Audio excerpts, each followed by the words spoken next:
This is crazy. Look at this. This is amazing. Bosnia and Herzegovina is perhaps one of the European countries with the most tragic recent past. Yet, when I was growing up in Europe, my teachers barely even mentioned what had happened here in the 1990s during the bloody war with neighboring Serbia. What I did learn about, though, was how World War I began right here in the heart of the capital, Sarajevo. Right here, this is where World War I started. And how the Winter Olympics were held in 1984 for the first time ever in a socialist country. And this is where the winner would have stood back then on the podest. But my main goal in visiting Sarajevo was to learn more about the country's recent history and to better understand its current situation. Good morning to Belgrade bus station. Today we have a very long travel day ahead of us because we're gonna make our way to Sarajevo, the capital of Bosnia and Herzegovina. And the ride is gonna take about 8 hours, I think. I know it does look close on the map, though there aren't really proper highways in this region. And I think it's just so mountainous that it just takes forever. But we have like an hour until our bus goes, so we're gonna chill a little bit out here. And then we're gonna make our way out of Serbia.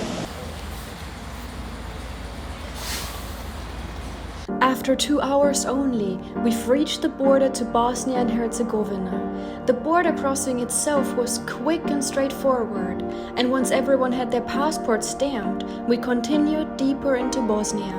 Before reaching Sarajevo, we passed through Republika Srpska, a semi-autonomous region created during the Bosnian War, which is nowadays largely populated by ethnic Serbs. As we continued up the narrow and winding mountain roads, the fog grew thicker and thicker, until we finally reached the top, where the sky cleared and revealed breathtaking views over the colorful autumn forest.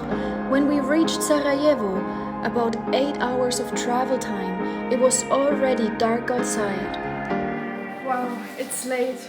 It's 6 and I finally arrived to my Airbnb. This is super nice. Let's have a look at the view out here.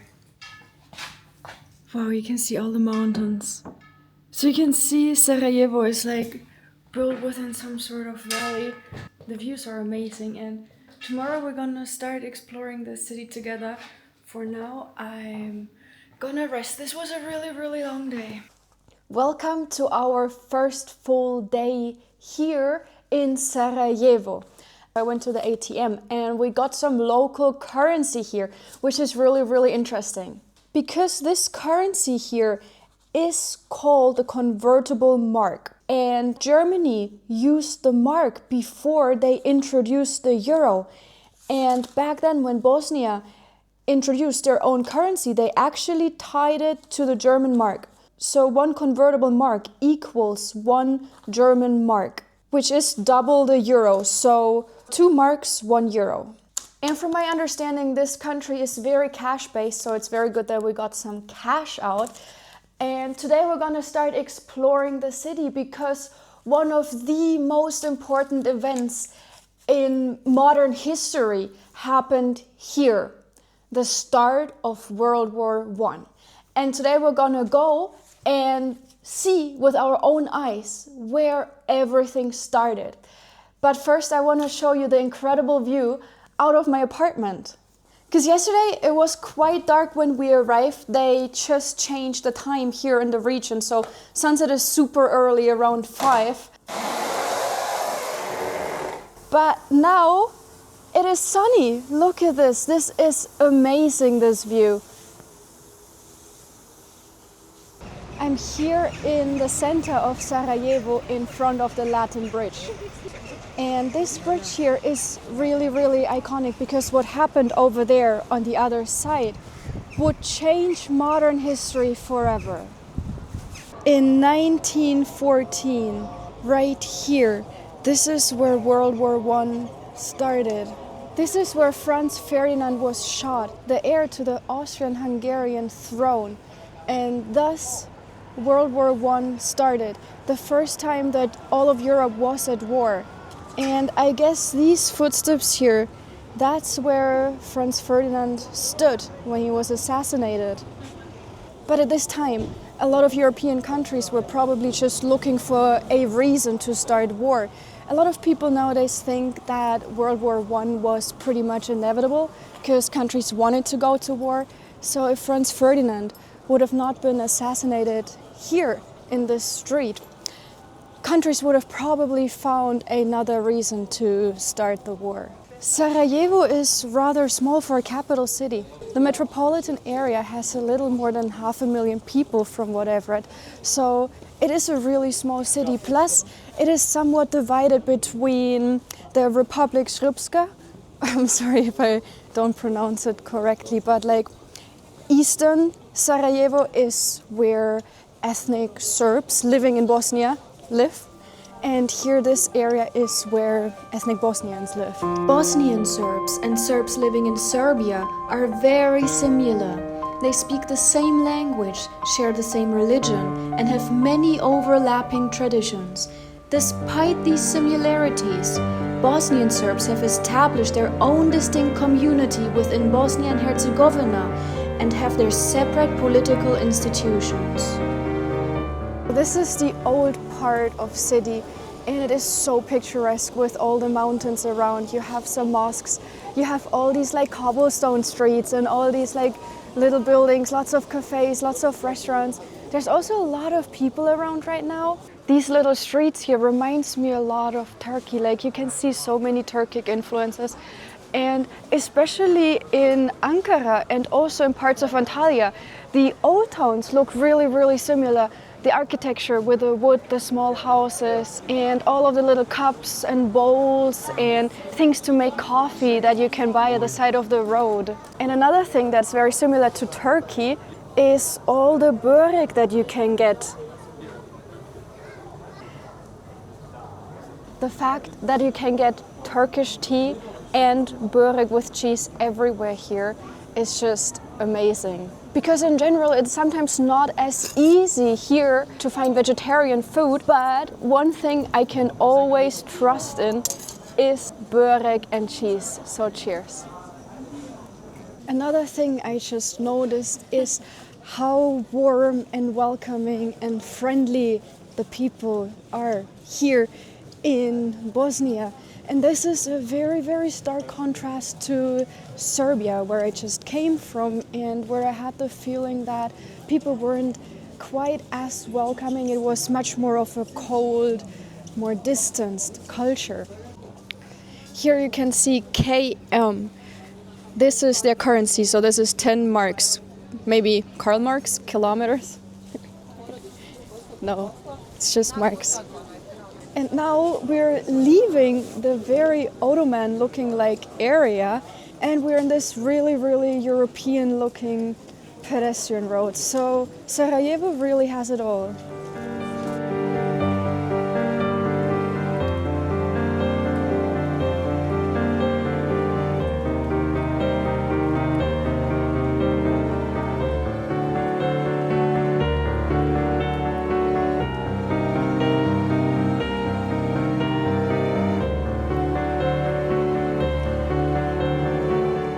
Much of the old town here in Sarajevo is actually not original, but has been rebuilt. And that is because this city was under siege for 3 years. Bosnia and Herzegovina, once part of the Ottoman Empire, has always been a mix of different cultures and religions. When it became part of Yugoslavia, most people here were Muslim Bosniaks, followed by Orthodox Serbs and Catholic Croats. But after Yugoslavia began to fall apart in 1991, the Bosnian majority pushed for independence, while the Serbs living in Bosnia declared their own state, the Republika Srpska. Before long, Europe's most violent conflict since World War II was underway. For almost 4 years, Sarajevo was under siege, surrounded by Serbian forces. The only lifeline into the city was a narrow underground tunnel that connected Sarajevo to a UN-controlled area beyond the siege lines. But despite the presence of peacekeepers, the United Nations was widely criticized for its inaction and failure to protect civilians, most notably after the fall of the UN-declared safe area of Srebrenica, where thousands of Bosnian men were massacred under the UN's watch.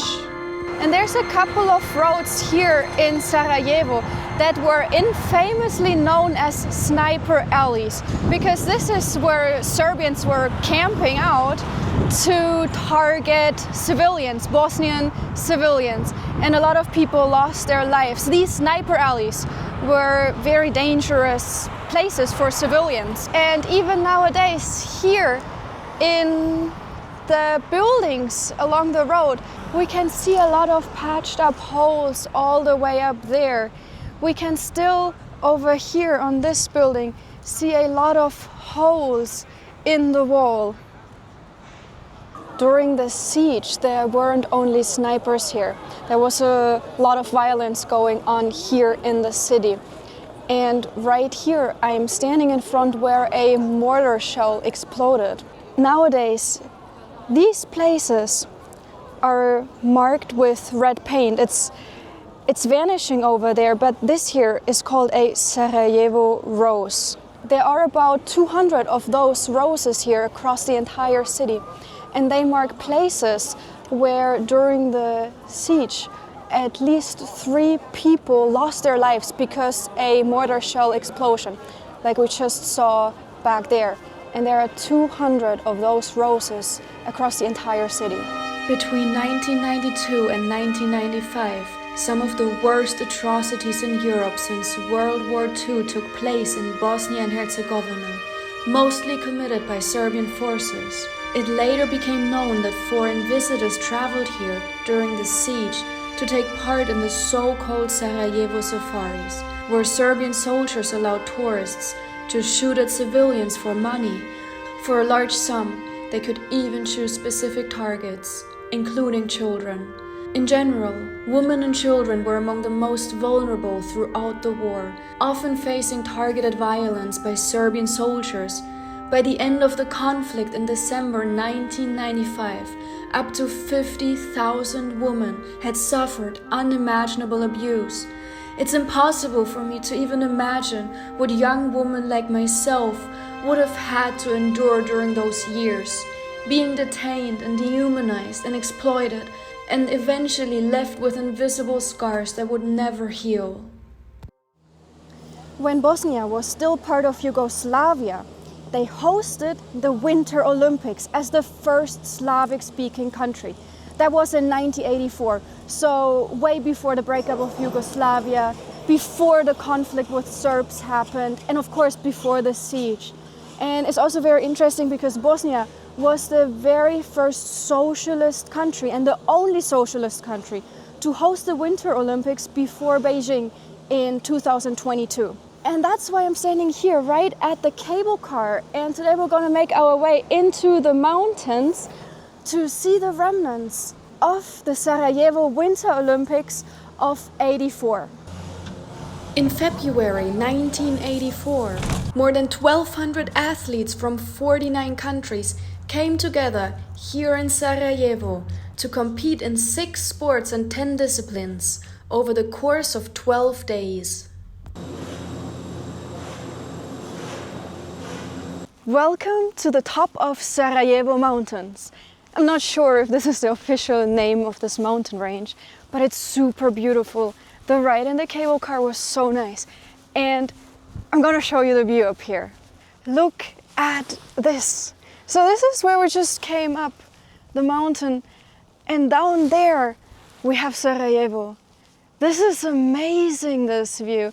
I didn't even realize how high these mountains were. And now we have about a 10-minute walk to the old bobsleigh tracks from the Sarajevo Winter Olympics. I think this here is already the start of the track. So I think we're here. We are standing on the bobsleigh track. So my guess is this is where they would have started. So when you run, and then you jump in the sleigh over there. So we have two kind of tracks here and here that connect up down there.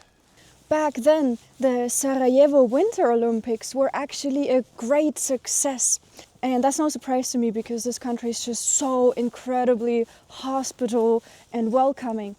And after the games were over, Bosnia, back then part of Yugoslavia, so all of Yugoslavia actually developed a lot of winter sports facilities, and also the facilities that they built here in Bosnia.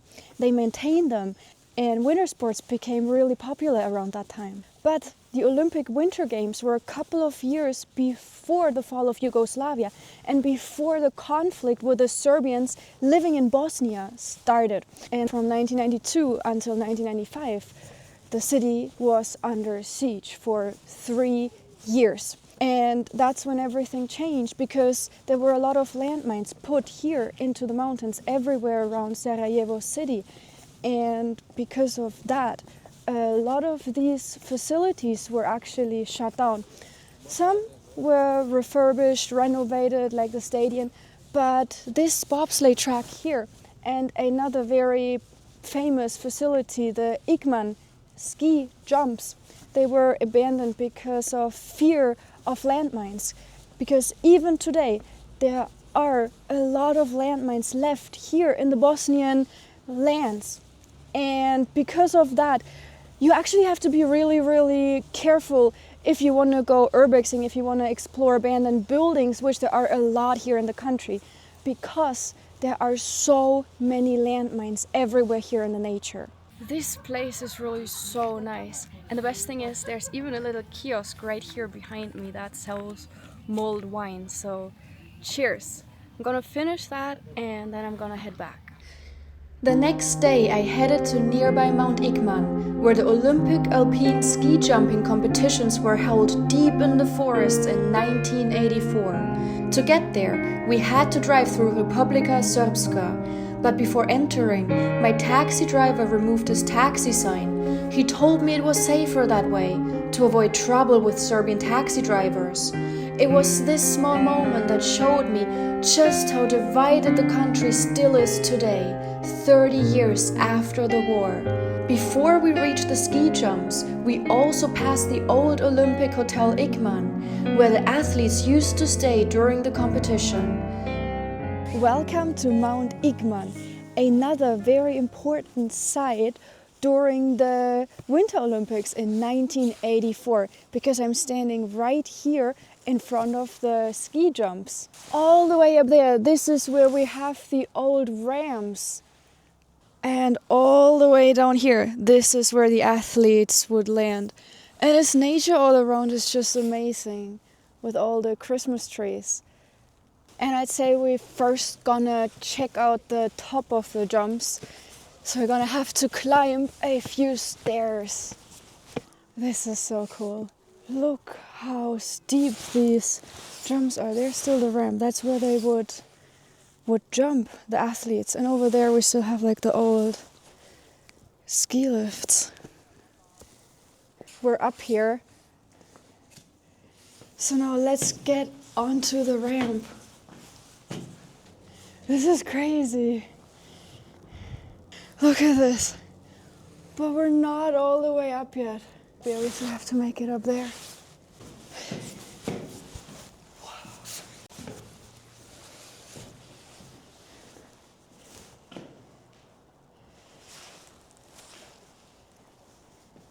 This is amazing. This is absolutely crazy. This is where they would have gone down. Wow, crazy. And over there, through the trees, you can see the second ski jump. Right over there. This is crazy.